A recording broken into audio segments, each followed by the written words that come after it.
I'm going to go ahead and get started with introducing myself and the series, and that will give people time to come in.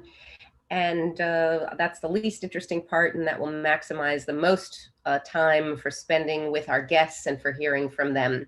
So hello, good evening, everybody, wherever you are in the world. For some people quite late, for some quite early. My name is Beth Novak. I'm a professor at New York University and director of the Governance Lab and Action Research Center on Innovations in Governance. I'm also a senior fellow at the Institute for Public Knowledge, which is the host, along with the GovLab, of this series on the future for democracy. And I thank you to them for their hosting and for the closed captioners for making this event accessible. Again, if you're just joining us and you need closed captioning, please feel free to click the button at the bottom. The Future of Democracy series is our hopeful and optimistic conversations that we have with democratic innovators, technologists, dreamers, and thinkers, and other people, helping us to think perhaps less about the problems of democracy and more about what we can do to fix those problems. So I'm really delighted today to welcome Jonathan Collins, Assistant Professor of Education at Brown University. Jonathan's research examines how democratic processes can improve the educational experiences of students in low-income and minoritized communities, as well as the ways in which people of color, particularly African Americans, engage with American democracy. He is joined by John Gastel at the, John Gastel is a distinguished professor in the Department of Communications, Arts and Sciences and in Political Science at Penn State University. He's also a senior scholar at the McCourtney Institute for Democracy. And John, whom I've known for a long time, as one of the real pioneers in the field of democratic innovation and deliberative democracy. His research focuses on both the theory and the practice of deliberative democracy, especially as we'll hear today how small groups of people make decisions on public issues. We're going to use the jumping off point for our discussion as his most recent book, which is called Hope for Democracy: How Citizens Can Bring Reason Back into Politics, which he published this year, 2020, with Catherine Knoblauch. I would be remiss, though, if I didn't mention, I can sort of tickled to do so, if you don't mind, that he is also the author of, this is your first novel, I believe, John, which is called Gray Matters, and that just came out this fall. We'll have to have you back. That's another series. IPK, I'm sure, will be very interested in hearing more about the novel.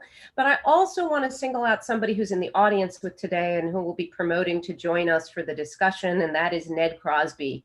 Ned is the American inventor of the citizens' jury. He is the granddaddy of democratic innovation. It is his work in pioneering and inventing the citizens' jury back in 1971, which inspired the Oregon Citizens Initiative that you're going to hear about today, and so many of the democratic experiments in recent years, whether it's South Australia's use of citizen juries to decide about its nuclear policy, or the British Columbia Citizens Assembly, or the use of mini publics now in lawmaking in the Brussels region, or the Irish constitutional review process, which uses a citizens assembly. It seems like everybody has finally caught up to you, Ned. So I'm just thrilled that you could also be here as well, and we'll bring you into the conversation with John and with Jonathan. And with that, I will again kick it off. And for those people who are just arriving, let me just remind people, please feel free to use the chat to introduce yourself, for back channel, for comments. We love to have a lively discussion.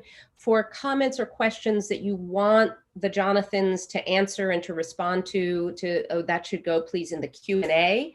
And we will engage people in bring you in to have that conversation. What we do is we'll have a formal conversation streamed live on YouTube until 6 o'clock.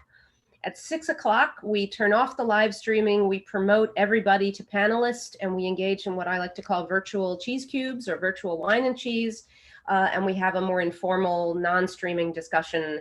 It's our, the best we can simulate the concept of wine and cheese by making everybody a panelist, and that will allow us to have a more relaxed conversation. But for now, let me dive in, and I'll start with you, John, and really just help to kick us off by explaining to us what's the problem in our political system that the Oregon Citizens Initiative really solves? And what doesn't it solve? All of these deliberative experiments, what do you see them as being the solution to? Well, in the case of Oregon, just a quick introduction of the concept. The Oregon Citizens Initiative Review gathers a small random sample of Oregon voters, gives them about 4 days to study a specific ballot measure. They then write a one-page analysis of that measure that goes into the official voter's guide, so every voter in Oregon can see what their fellow citizens think they need to know. What are key pieces of information, best arguments, pro and con. So what problem is that trying to solve? Initially, in my mind, and I think in Ned's, the low information voter is the problem there. That so many people vote, whether it's on candidates or issues, with just very little information. I think over time, the updated version of that would be, we're equally concerned about the misinformed voter. So with ballot measures, sometimes that's a key fact that's getting distorted, but sometimes these ballot measures are written in such a way that it's not always even clear what a yes vote means relative to a no vote. Some of the things that people have on their ballots, for instance, are removing a state regulation. And so if you're voting yes, you're saying no to the regulation. Basic things like that. In Pennsylvania, we voted recently to establish a retirement age for justices. What so many voters didn't realize is we already had one. This was raising it. So sometimes the intention to do something is kind of the opposite of what you wind up expressing through your ballot, because you didn't understand really what the underlying question was and what was at stake. And maybe we want to just quickly also ask Jonathan the same question to see if he agrees in terms of where you see what you see these democratic experiments, these deliberative experiments as really solving. Well, I guess just to build on John's point, I think in addition, there's so much that's happening in the middle that is also sort of distorting this sort of process of getting from voter who needs to make an informed decision to actually making that decision. And that's sort of interest groups, and that is like a lot of sort of partisan bickering, and that is sort of being inundated in people's preferences, or not even really preferences, people's just sort of opinions on social media. And John talks about this a lot in the book as well. It's like, how do we actually sort of move some of these sort of obstacles and really distractions out of the way, and really get a sort of a direct conversation between, voters, the proper information that they need to have to make an informed decision, and then get us to sort of a better collective decision. Because at the end of the day, these processes are important, because, if we have people collectively making the right decisions, or at least sort of accessing the proper information to make collectively informed decisions, as democratic sort of deliberative Democrats, the thing that we believe is that this is the thing that gets us to a better sort of political society. So again, moving a lot of these distractions that we think sort of exist in the middle, whether it's like hyper-partisan bickering, whether it's interest groups that are pursuing their own agendas and not really interested in what's better for the society as a whole. I think those are the kinds of things that these type of democratic experiments actually help sort of move us past. Before we, really dive in on this further, I just want to make sure, John, you've given us a little bit of an introduction to what the CIR process is, but I think it might be worth just teasing out for people a little bit more about this method in particular, how it works, and how it doesn't do, and sort of how some of these, and for both of you, how some of these methods differ from one another. So one of the things that sets the Citizens Initiative Review apart from so many other experiments in kind of civic engagement that is supposed to be deliberative, these things are often called mini publics. What makes the CIR different is that it's not a body of people trying to give the answer to a question, right? It's not trying to establish a new electoral system or suggest what needs to be put on the ballot. It has a very constrained agenda, right? The Oregon State Legislature established it, so it's an authorized process. It established a commission, and that commission hands the CIR panelists an issue that's already going to appear on the ballot. They prioritize issues that are going to have the biggest impact. And then that freshly collected random sample that's in the Citizens Initiative Review understands that their job is not to tell voters how to vote. Jonathan was referring, for instance, to, we want people to vote correctly, right? They don't know what the right answer is, but they know the difference between an answer that has some information and some thoughtful consideration behind it, and just wild guesses. right? So what they're trying to do is help people get to the point where when they vote on Measure 72, they, if asked by a survey interviewer, such as my team, they can say things like, oh yeah, no, I know the answer to that factual question, or yes, I've considered that trade-off of voting yes on this measure. If those things are present, some information, some consideration, then we're more confident that the vote reflects what they really think needs to be done after having deliberated a little bit. So it's kind of a deliberative voting process that's aided by a very small deliberative group, but involves a mass public. And that distinguishes it from a lot of mini publics that are out there. And I just want to bring in, we're going to have lots of Q&A later, but there is a clarifying question in the Q&A, which is, really to sort of clarify this question about misinformed about what, or underinformed about what. And what you see as being sort of the specific nature, kind of the information that's shared in these cases, what it is that people are learning that we think makes this a more deliberative electoral process. Well, just to take a concrete example, the very first issue that a Citizens Initiative review looked at was a mandatory minimum sentencing law for two different categories of crime, one of which was repeat sexual offenders. One of the things that became apparent in the course of several days of deliberation, again, the kind of thing that doesn't become apparent when you watch a TV ad or read a couple commentaries quickly before you vote, is that that actually would refer, for example, to a 17-year-old high school student sending two explicit pictures to a 14-year-old high school student. That's a 20-year plus sentence. Even the proponents of the law acknowledged that wasn't their intention, but they couldn't deny that that is what it would do if that was enforced. Well, that's the kind of thing that comes out in deliberation, and you can bet that appeared in the statement that went into the official voters guide that Oregon voters saw. So it's sometimes revelatory about things that are not obvious in the law, but sometimes it's addressing things that are quite explicitly in the law, but won't necessarily be seen by a voter, because the law itself is so complex that it really requires a year of law school to understand that one page written by your fellow citizens can make things that are even explicit in the law much clearer and easier to understand. And I think you're also getting a clarifying question here about whether mini publics rely on policy professionals to write, or in this case, let me not say mini public, let me say the CIR rely on policy professionals to write the legislative initiatives that they deliberate. So maybe if you can just fill in a little bit more detail to help people understand. Sure, and I'll give a comparison. So the British Columbia Citizens Assembly was a mini public that was tasked with writing new election laws. Specifically, how should we be counting votes in elections so we don't get distorted outcomes, right? That's a very specific policy-making charge that is much more challenging in some ways than what the Oregon Citizens Initiative Review does, because they have no say in what laws are being put on the ballot. Whoever can gather the signatures and get their initiative put on the ballot is going to be put to a vote in that election. All the CIR does is comes in later in the policymaking process and then analyzes that proposed law and provides that information to voters. One would hope that downstream, the very presence of the CIR would affect what kinds of laws get signatures and how you phrase those, because you're going to have to go through this gauntlet. So it can have some neat indirect effects on other stages in this process, but its job is still really constrained to analyzing things that have already qualified for the ballot.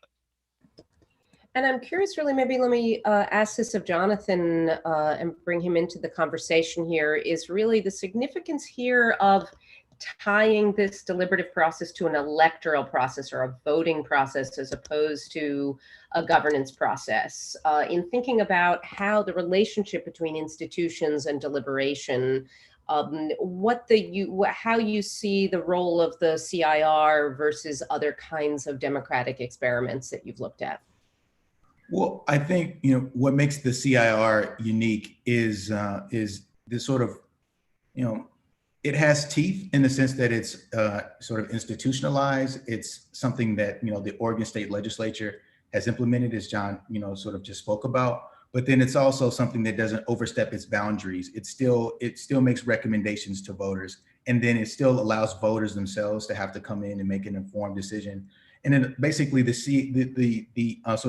chosen 24 essentially allow voters to sort of sift through a lot of the, again, like I mentioned earlier, some of the distractions that might come in the campaign aspect of a ballot measure, and to really determine, okay, what is really being said here? What's really at stake? What is a vote in support do? What does a vote in opposition actually do? And therefore, I'm better positioned to make a more informed vote. Now, there are, and John talks about this in the book as well, but there are also, there are also initiatives that have they go a step further and have a different level of empowerment, like a participatory budgeting initiative, where citizens are actually deciding the extent to which government resources are going to be allocated, how actual public dollars are going to be spent.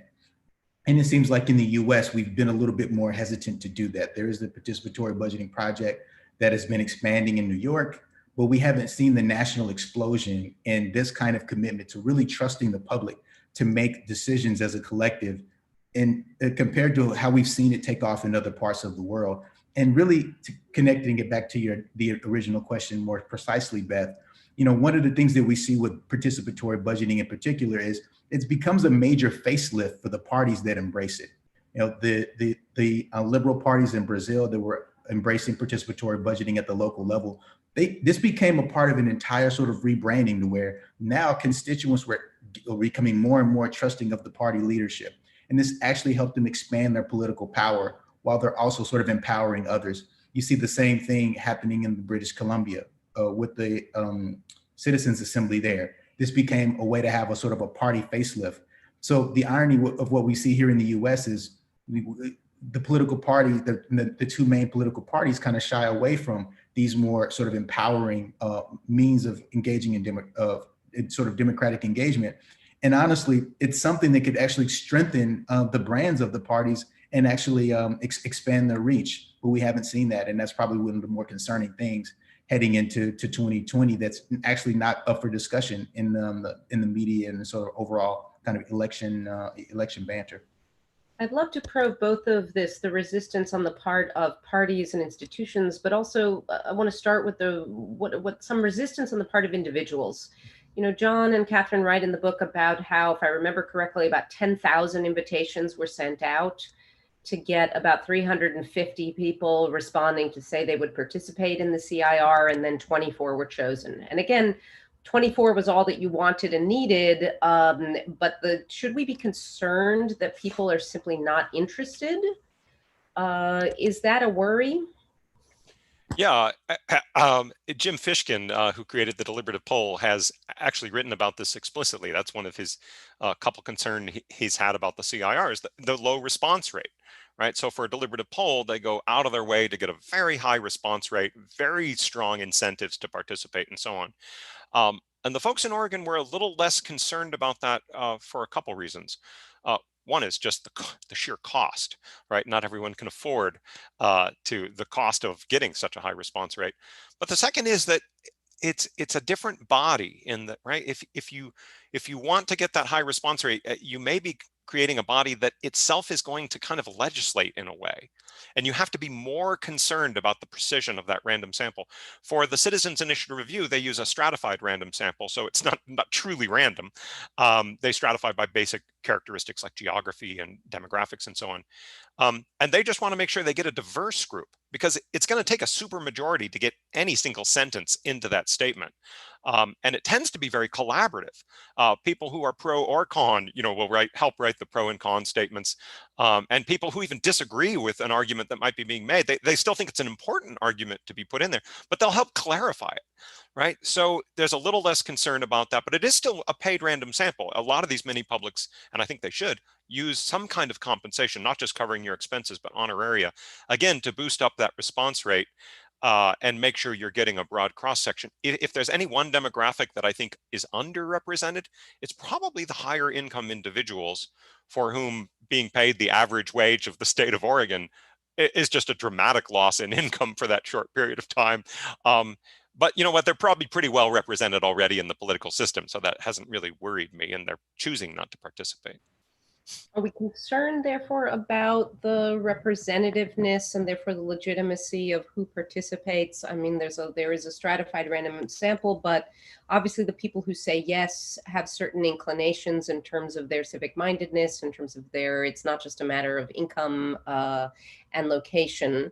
I'm wondering if that is a good thing, a bad thing, or isn't a relevant concern to how these bodies get constructed.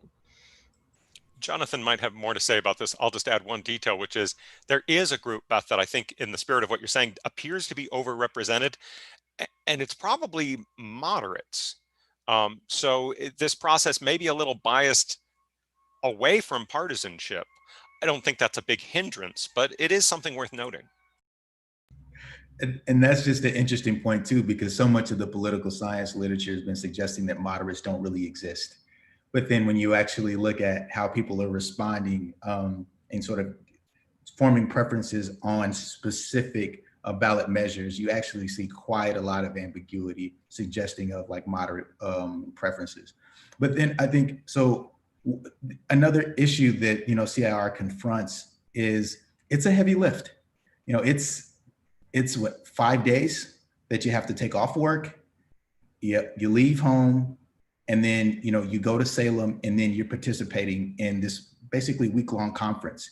It's like, we're fortunate in political science and really in academia, a lot of us, we can go to conferences every year. Our universities provide funds for us to do this, and it's kind of baked into our profession. And for folks who don't have that kind of flexibility to be able to do something like that, it's challenging. And then you also see, you could also confront issues in terms of making sure that you have sort of balanced presentations, or just sort of equal access to balanced presentations. One of the things that comes up in the text is the pro-education spending Oregon group in Oregon that decides to boycott the CIR, and sort of politicizes it in a way. And the issue really becomes the fact that their messaging was wrong. And it really had nothing to do with the extent to which the panelists had any kind of preconceived ideas about what they were saying. But these are the kinds of things that could happen. The people who are supposed to come and provide the kind of like information on the pro or the con side that helps the panelists make the proper decisions, these people themselves, could, be coming for a political agenda. They could be sort of themselves, sort of not necessarily putting together the most coherent message that articulates their stance. So between the issues with the presenters and then also just the heavy lift that can come along with participation, I think that's the biggest obstacle. And if we can find ways to make sure that we're sort of systematically reducing those barriers, I think CIR has the potential to really be a national standard. I already think it does, but I think that will make it even bigger and better. I want to push you though on two aspects of this, and then I will, I have a long list of questions for you, which I will not ask because you have so many coming in the Q&A, and I want to open it up to our participants here. But I want to follow up on this issue of who participates and representation, and really ask you if, this idea of the legitimacy of the process being derived from having some kind of random sample or stratified random sample, is whether, given the historic disenfranchisement of women, of people of color, of low-income individuals in our political system, whether a representative sample is actually legitimate or even desirable.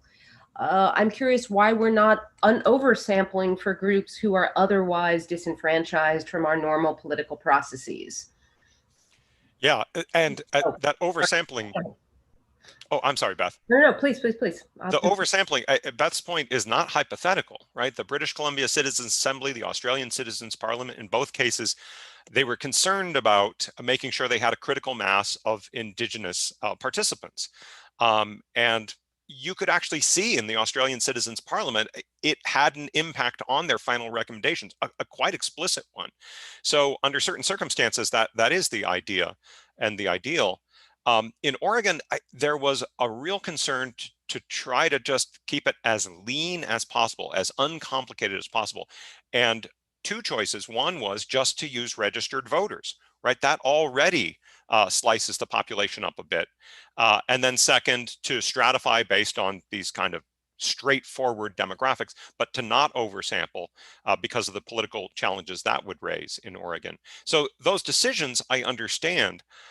There was something incredibly striking the very first and second week of the CIR back in 2010 when it started, that speaks to the fact that this process appears to be doing something good.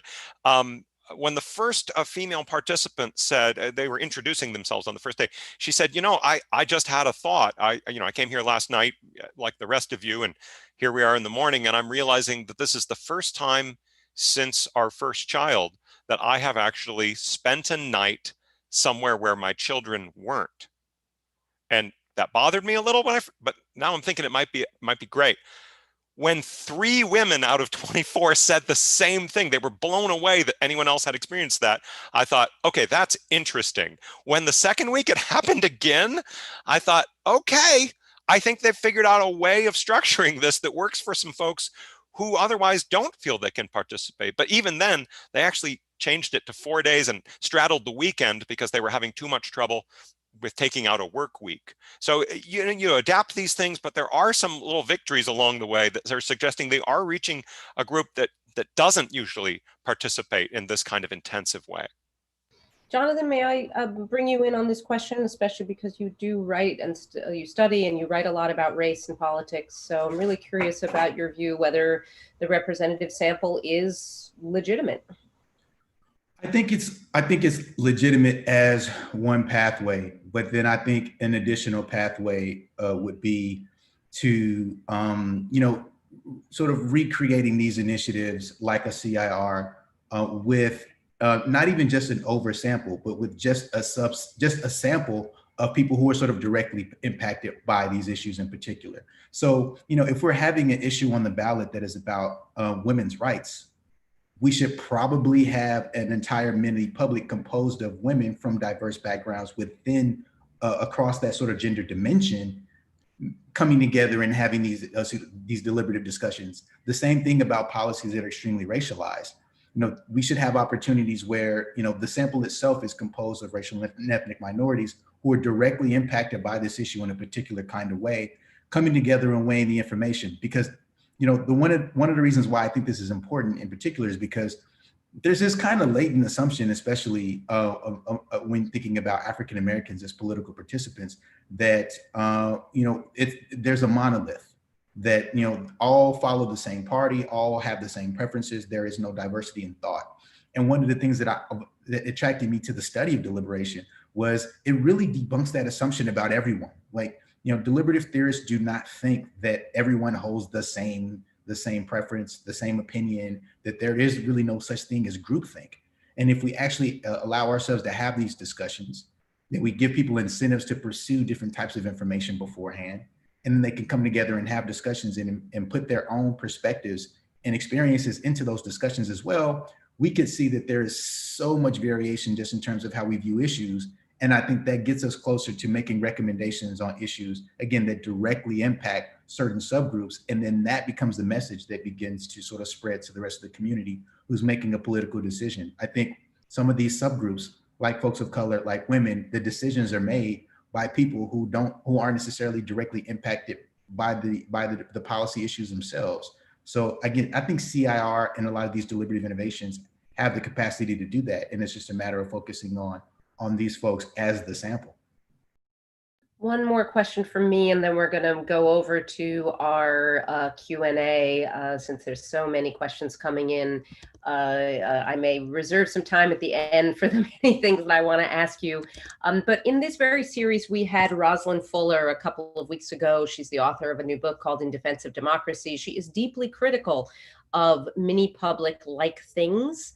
The gist of the argument is that in this day and age of new technology, the idea of having 24 people, while it harkens back to ancient Athens, we're not living in the 5th century BC. And it's a little bit another, part of the representation question is, isn't it just too small?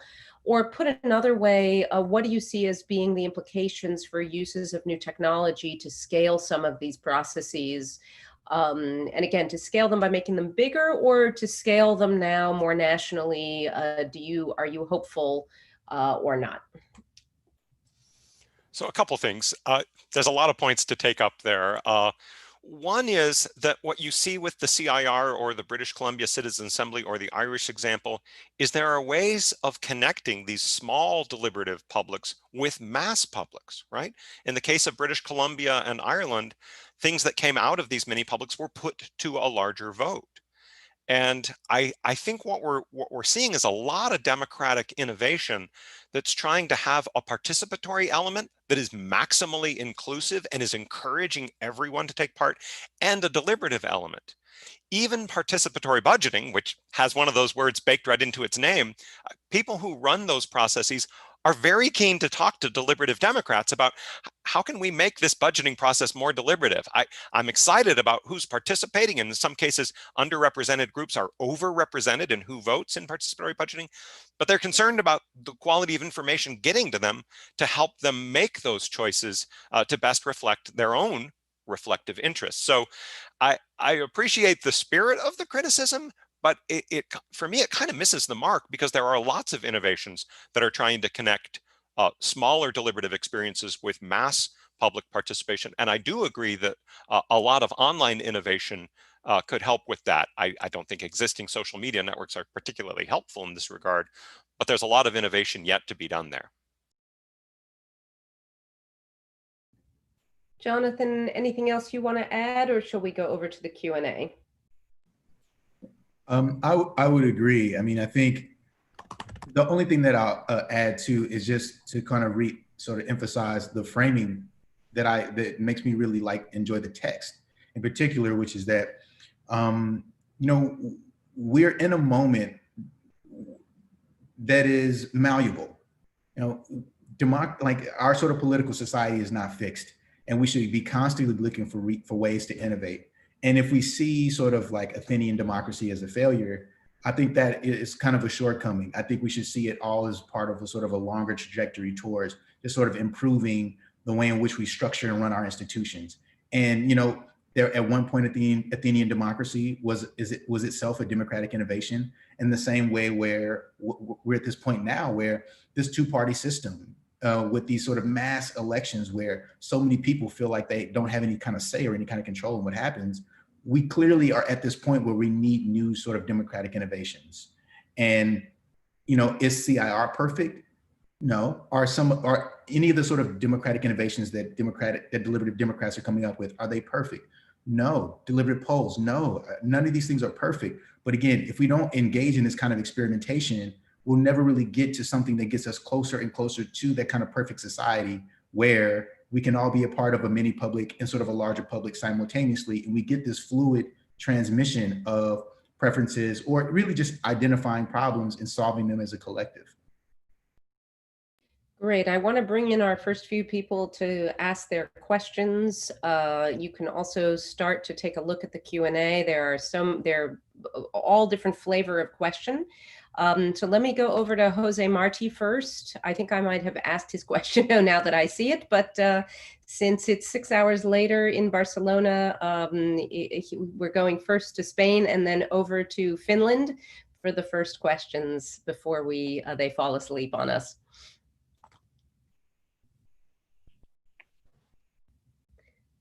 Hi, hello everyone. Hi, John. Yes, actually Beth already made the question to you, but if I may insist just for a little bit. So I was curious to know, why did you choose to have only 24 people in the panel? Why not going for 60 or 50 or 70? As in many public experiences, which might at least provide more kind of representativeness, I guess, and might respond to some of the anxieties, some of the concerns that some people have here. To this, I would point you to an experience I'm having with 6 co-authors on a paper. We've had weeks to write this thing, and we can't seem to settle on it. Now, what if there were 24 of us? Oh my gosh. Even if our article was only 1 page long, well, now what if there are 60 of us? So the CIR, again, because it's not making decisions, it's trying to transmit information, it's distilling information from deliberation with, pro and con advocates and experts. It has an editorial task that isn't about editorializing, it's about writing and editing a document that has to be understandable to a wider electorate that doesn't have 4 days to deliberate. So I think that's why the smaller size is justified, because you need the largest unit to be able to function at a decision-making process that involves whole series of decisions. And so I think it works well for that. If the statements themselves weren't coming out in high quality, I'd be more concerned. But I think that's the best justification for that size. So, and if I may just ask you a follow-up question. So do you have any evidence that having 40 people or 30 people, 30-something people would impoverish deliberation? So you think that there is like a maximum in the 20s? No, I think it doesn't inhibit deliberation so much. I think we've seen very successful bodies like British Columbia with 150 and so on. Right. But would it inhibit the editorial process? Okay. I suspect it would. I think you'd wind up with more of a mishmash than you do. That's the concern. So, if I could Matt, add a two-finger on that too, though, just really quickly, or oh, please. just you also have to think about how the experience affects the participants. And the more and more people that you add, the more and more likely you're going to get people who don't feel like they're adequately sort of engaging in this process. So we notice, sort of Marion from the text is coming after, is already participated in a sort of America Speaks forum. And it was so big and her voice felt so small. And so when you decrease the numbers, you also increase the probability that your voice will actually like have some sort of efficacious type of impact on what's happening in the discussion too. And that's the thing that you have to kind of figure out how to manage with these deliberative experiments as well. Great. We have I think a clarifying question very much on the process from Maddie. And since it's midnight, so past midnight in Finland, we're going to just listen and rather than see him. Thank you for listening me in, and sorry for the weird setup indeed. I was thinking, I've heard you speak a lot about the process of selecting and how it works, but could you tell me a bit more? And maybe this is something that I missed because it is past midnight, so I might have not been following closely enough. But what's the impact of these information outlets? Do they actually reach people in the sense that they actually start to make sense of the problems and opportunities? And do you have any evidence about the impact of those leaflets or the information that comes through this process in the outcomes of people's decision making? Absolutely. First, let me just say thanks for joining us from Finland. Finland and Switzerland are actually the two countries that have tried CIR pilots. It's been tried a few places around the United States with legislation written in Massachusetts. But so thank you for coming from Finland into our session. I love the question. There were two primary research questions that the last 10 years Katie and I have focused on. One is this small panel deliberating effectively? Are they creating a good document, right? And the answer is, yeah, they're doing fine. I give them like a B+, A-, which, is a perfectly good student, right? For some students, that's more than they hope for. The second question is, does it have an impact, right? You need a yes to both questions to make this thing worthwhile, right? If it was great deliberation, it had no impact, who cares? And for that, we rely on things like survey experiments, and we do all sorts of variations in what they see and so on. And the evidence is very consistent. Having done a few talks like this, I've come to realize that I am a glass third full kind of guy. That is to say, hey, you know what? If you're shifting like the election result by 5%, or if in the case of our battery of true, false, factual questions, you're improving scores by maybe about 15%, that's not solving all your problems. That's not even necessarily quite a half full kind of optimism, but it's a third full kind of optimism. You are having a positive impact. And I used to run campaigns, and when I talk to fellow campaign consultants, and I say, what if there was a process that dropped into an initiative election, could shift the vote by about 5%? How much would you pay for that? And the answer is, such a thing does not exist. Well, it does. And it's free for both campaigns, but usually it's good news for one and bad news for the other, but it's hard to predict which one will prevail in advance. Just depends on the quality of the arguments, as Jonathan was saying, given by the advocates, and the nature of the information underlying the issue. Great. Let's bring a few more people into the discussion. Let me see who we've promoted. Sam, remind me. I think we wanted to bring in his name is, I just have to check because his name shows up wrong. You are not Chul Park. You are, tell us your correct name. It's Robert Richards. Okay, sounds just like Chul Park. They're colleagues. They're colleagues. Aha, with this shared computer. Please go ahead. Robert, please. Here we go. Thanks. Hi, John. Thanks for your great presentation. Jonathan, thank you for your excellent presentation too. I just wanted to ask about the Oregon. There's a new process that has some relationship to the Citizens Initiative Review that occurred this summer. It's the Citizens Assembly about recovery from the COVID pandemic. And so I wanted to see if John wanted to share some insights about that process. Yeah, I'll keep it really brief. When I mentioned the various co-authors, that's actually what I was referring to. And this is the same organization, Healthy Democracy, that has convened the CIRs. They tried a pilot where they had 36 people in 7 two-hour sessions spread over 7 weeks, deliberating on a question to inform the legislature on how should the state adapt its COVID response. What was most interesting to me was how challenging the deliberation was. And it wasn't Zoom's fault exactly. I actually think the biggest structural problem, Robert, was that 7 two-hour sessions, you just keep starting the engine and then shut down. You start up the engine and shut down.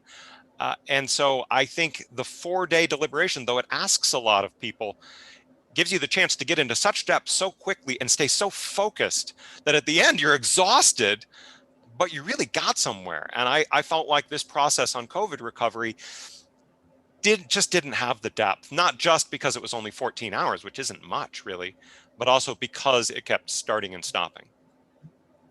Thank you. Great, we have more people waiting to join the conversation. I'm going over to Kevin Elliott next. Thanks so much. Hello. Hi, John. My main question is basically a glass is half full, glass is half empty kind of question. Should we see CIRs if we're deliberative Democrats, right? Should we see CIRs as a victory, or should we kind of be let down by them? And so the reason I'm thinking about this is because, John, as you said, and I think this is I'm a fan of elections, but a lot of people aren't, right? And so a lot of people see deliberative democracy and the sort of more participatory modes as the future of democracy. And so CIRs might be seen as kind of problematic because they're essentially handmaidens to elections. And so, someone like Helen Landemore, for instance, right, has this sort of like post-electoral vision for the future of democracy. I'm quite sort of positive about CIRs because they have this relationship to elections. But I wonder if we are strong deliberative Democrats, should we see this as not far enough? Is this actually something that's kind of putting deliberative democracy second to elections when it in fact should be promoted above it, something like that? Thank you. Well, Kevin, if you don't mind, if I could jump in before John takes it on. I think that's an excellent question because you could argue that the biggest sort of competition for sort of deliberative democracy has been, well, elections just kind of like they're here and they're convenient and they kind of seem to be working-ish, and is a few small people given the opportunity to deliberate, is that really better than everybody with this system that they feel like doesn't really work, but they at least get an opportunity to participate? And that's kind of like the sort of the conflict here. But I think we can begin to sort of reimagine how to sort of bring the two together. And I don't think the two are sort of mutually exclusive. They just kind of seem to be framed in that way. And at the end of the day, if it's about making informed decisions, the same way it's about making informed decisions about measures, about ballot measures for the CIR, why couldn't it be about making more informed decisions about candidates? I mean, imagine if instead of whatever that was that they called a sort of a presidential debate a couple of weeks ago, imagine if instead it was something that kind of resembled CIR, where we had a random sample of people who could come together and they could be the ones who formulate the questions. and maybe they're the moderators and they actually sort of play a role in actually sort of pinning down the questions that the presidential candidates have to answer that get us closer to a clear assessment of like where the two candidates stand on key issues. I just think that there's room for innovation here. And that's where I sort of, John is, a third glass half full. I'm probably, sort of 2/3 full in my glass when I'm thinking about just these types of democratic innovations and their implications for federal elections. I really do think like, we could do some incredible things if we're bold and innovative. But John, I'll pass it to you. Sure. So just a little autobiographical note.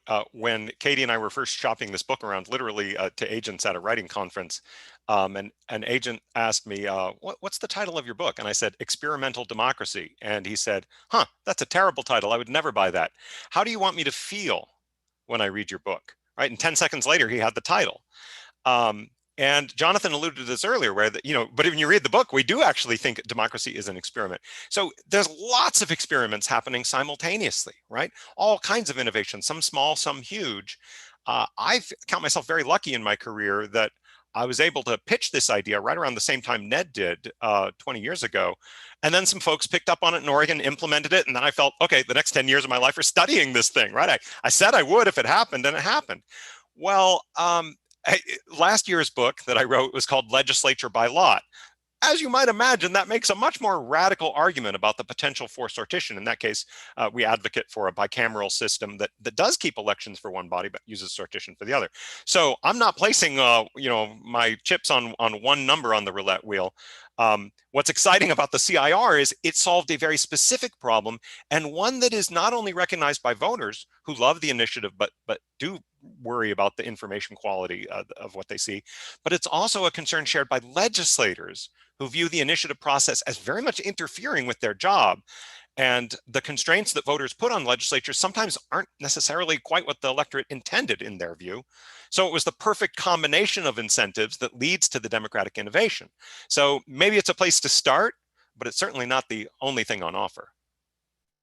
So we have another question from SJ, and then I want to just a quick warning, Ned, we want to bring you into the conversation. So just so you're aware, I'm going to actually call on him next. So SJ, please.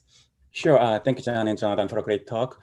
We talked about the how to scale up this, mini public, and I was curious, how do you see the role of journalism and media in this initiative? Because I'm asking this question because one way mini public can be connected to the general public is through journalism and media institutions. So how are the results communicated to the larger public, especially through the media institutions? I just want you to maybe address that issue.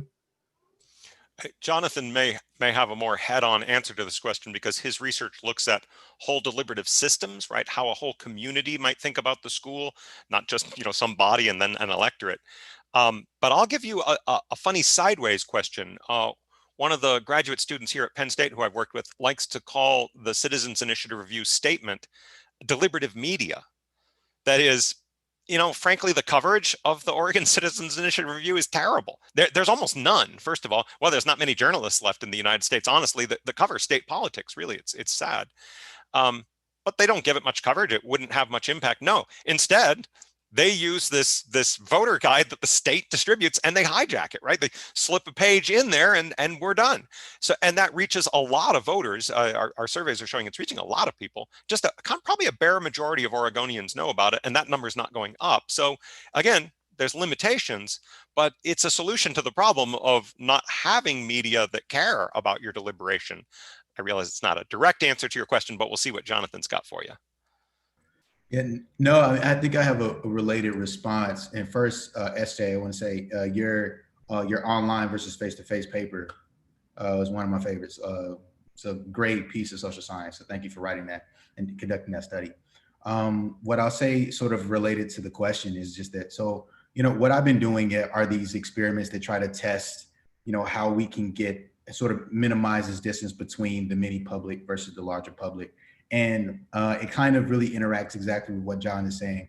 When I sort of expose people to this idea that a a local school board behaved democratically, especially like they actually sort of went out and solicited public deliberation, then I see more positive evaluations of that school board, whether it's framed around sort of a newspaper clipping, whether it's showing people video footage of a school board meeting where there seems to be something resembling deliberation, whether that also seems to be some vignettes that describe some sort of meeting being extremely deliberative.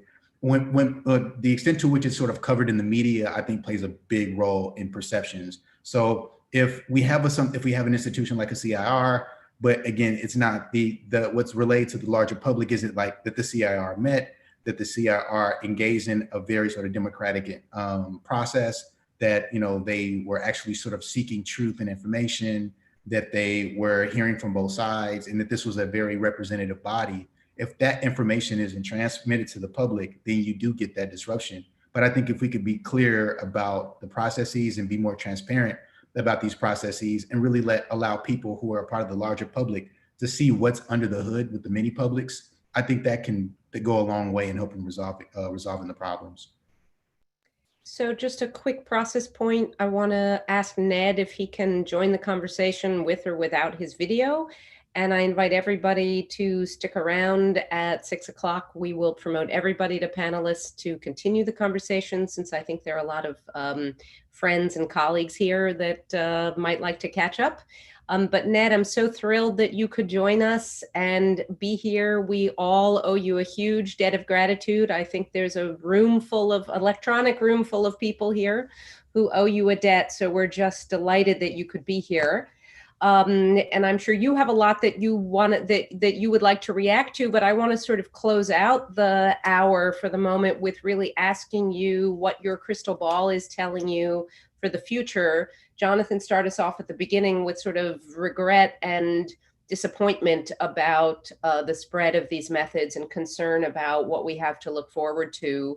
We all need a little hope for 2021. So what's your thought about whether the CIR model or another one of the models that are the offshoots of your brainchild is going to have legs and take off, and where you're most excited? And you're mute. Okay, am I going to come in on screen? I unmuted my video. We see you and we hear you loud and clear. Great, thank you very much. Great to see all of you. Exciting for me. Let me answer the question that you asked. We are trying to take what we learned from the healthy democracy experiment that John talked about briefly with regard to online deliberation and gather, if we can raise the money for it, and we're not at all sure that we can raise the money, but we want to raise enough money to gather 100 people from around the United States, stratified in the typical way of the CIR, to gather together online, making sure that we have the proper balance of Trump supporters and Trump opponents, and ask them whether there's some way that they can work together to improve America's future. So what we discovered with the healthy democracy experiment on COVID was that 5 or 6 people with a moderator is as much as you can put together on Zoom and expect the people to be able to figure out what's going on. John is quite correct about stopping and starting, but all that we would expect this group to do is to see whether they can overcome the polarization of the country to the degree that they really can work together. Once they set aside Trump and Biden and those sorts of things, can't they sit down and say, yes, there's something we want. Indeed, the old aphorism about united we stand, divided we fall is something that we're all aware of. We're much too divided. Can we agree on something that we ought to try to do together? And if the answer to that is yes, let me then add that the only way we can raise the money is probably by getting some prominent senator to sponsor the project in some way that the senator claims he or she will use it. And only that will stimulate people to give at the $75,000 level or $100,000 level that we need. Foundations are too slow to do this, and we want to run this in the first half of 2021. Assuming we can do that, what we would like to do is that if the sponsor says, oh, good, you think you can work together on such and such, probably not immigration, probably not one of the really big issues, but maybe a secondary issue that's important, then what we would hope is that we could run a citizens jury, 24 people selected from the 100 who would gather together and hear the evidence, because hearing evidence is something that's done well in a citizens initiative review format of 4 days, and is done very poorly in the online deliberations that we experimented with. Also, the Jefferson Center did experimentations with online deliberation in their project, Your Vote Ohio, which is an extensive, Your Voice Ohio, which is an extensive project run by the center. So we think we know enough about getting people to work together to say, yes, we'd like to focus, but it's clear that they can't hear evidence as one can hear in a citizens jury. The citizens jury then of 24 or 25 would report back to the 100 would consider it and talk to the major sponsor. So that's the dream that I have going forward. Now, may I touch on a few other points, or have I said enough? No, we want to hear much more from you, but I'll tell you what, Ned, what I want to do, and actually since Ned is here and with Sam's permission, I'm going to suggest we keep the video running a little bit longer, because we'd love to hear a little bit more from you, even as we promote everybody into panelists for the discussion. So I'll close out the live streaming a little bit later than normal, because I think we would love to hear a little. So why don't you keep going a few more minutes? Well, I'd like to do one last thing, and I'd like my wife to stand up and show her face over my shoulder. Hello. Because I want to talk about pioneers.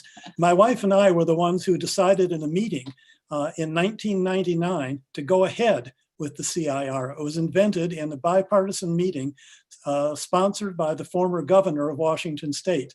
And Pat and I worked from 99 until 2011, when Oregon finally passed the law. And she is seldom, in John's book, thank you very much, John, she is mentioned frequently in the book. But the other pioneers that I want to mention, because I think it's important, is Peter Dienel, who invented the citizens jury process 2 months before I did in 1971. We didn't learn about each other until 1985, but he was an important pioneer. And also the Citizens Assembly in British Columbia, so far as I could tell when I went up there, had never heard of the citizens jury process. So I think they are really pioneers and need to be recognized as such. So I think that that's important. Why 24 people? Because when Peter Dienel and I finally met each other in 1985, we both had discovered that 24 seemed to be the optimal number in terms of deliberation. We wished we had more, but it didn't work when we put more in. The deliberation wasn't as of high quality. So when I discovered that he chose 25 and I chose 24, both of us after 11 years of work, that just seemed a natural thing that we couldn't verify through any objective standards. It was just our experience as very experienced people. Another thing is, why did we decide to run citizens juries from the Jefferson Center in Minneapolis on voting? Because we discovered we ran projects on voting. Some of our best projects were evaluating candidates on their stands on issues. So in St. Paul, Minneapolis, as an experiment, in the state of Minnesota in 1990, and then in 1992 in Pennsylvania, we evaluated the candidates on 3 issues. In Pennsylvania, it was a senatorial race, and we evaluated the candidates on 3 issues and got a lot of publicity for it. And as we did this, we discovered that the people who really wanted the recommendations of a citizens jury were not so much the elected officials who really didn't want it, nor the bureaucrats who worked in the various agencies who sometimes did and sometimes didn't, but the people who seemed excited about what the citizens jury process was recommended were the voters. And that's what led us to go ahead. The IRS came along and prevented us from running those projects anymore, as described in my book, Healthy Democracy, a book that has disappeared and nobody reads, partly because I marketed it very poorly. But the IRS stopped us And the only way we could figure of getting around the IRS and giving voters something that a lot of them seem to want was by doing something in some other way. And we hit upon the Citizens Initiative review of doing it, of finding another way of giving recommendations to people on issues. But if somebody is curious, I have an article that will be coming out in the Deliberative Democracy Digest, which is a cousin to the new Journal of Deliberative Democracy. And that should be coming out in November, in which I promote the Citizens Election Forum, which would be a very major, very large method for advising the public on candidates. And so the cost of that would be about 100 million. And a lot of that for publicity. But when we think about it, NASA routinely decides that we're going to send something like New Horizons to Pluto. They issue an RFP for a project that will cost a couple of billion. And we think that that's very normal and not a big deal to spend $1 billion. It would be just astonishing to spend 100 million on something that's much more important than visiting Pluto, much as I love that. We're trying to save democracy. And there are people with a great deal of money. And my dream, and now here it comes, is that we find a few billionaires who are willing to spend their money to work with people in a citizens jury or a citizens assembly. I believe more now in citizen assemblies than in citizens juries, to work with and invest in the citizens assembly who will say what should be done. So why in God's name should we give credibility to billionaires who are pumping more money into the system? Because if we can only find a couple of them who are willing to work with the people and fund the people to say what needs to be done, that might have power. Ned, on that optimistic note, what I'm going to do is please don't go anywhere, anybody. We're not done yet, but I am going to formally end the streaming portion of the program. We will archive the video and post it on the playlist for the series so that people will have access to it and they'll have something of a manageable length to watch. What we're going to do now is promote everybody who's here to panelist so that we can have a more informal conversation among friends and we can pick up where we left off. And I almost want to come back now to the question that I started with about what's the problem that we're solving. Because we have a lot of different democratic deficits that are being addressed through the processes that you are describing, from partisanship to low information to governance. And so I'd be really interested on people's take on whether the work that we're doing, sort of the electoral work, is really where you're most excited, or whether you're most excited about some of the work that's happening in places like the Jefferson Center that's focused really on the work of governance, and Kyle's planning projects with the NHS and has done work in other places to really try to repair democracy the day after Election Day. So very interested in your thoughts about timing on this. But with that, let me just signal, Sam, yes, we can end the recording and say thank you to John and to Jonathan, to Ned and to Pat for joining us as special guests, and to all of you. Again, please stick around for a moment. We're going to now move everybody into the room